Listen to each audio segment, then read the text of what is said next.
জাগুনৰ তীৰপ নৈত অঘটন গা ধুবলৈ গৈ এজন যুৱক সন্ধানহীন SDRF বাহিনীৰ উদ্ধাৰ অভিযান অব্যাহত তিনিচুকীয়াৰ জাগুনত অঘটন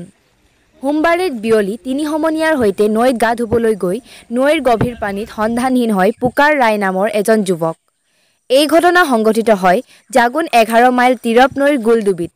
উল্লেখ্য যে সোমবাৰে বিয়লি জাগুন বিষ্ণুপুৰৰ 4 যুৱক তীৰপ নৈত গা ধুবলৈ বুলি ঘৰৰ পৰা ওলাই যায় এই 4 যুৱকৰ মাজৰ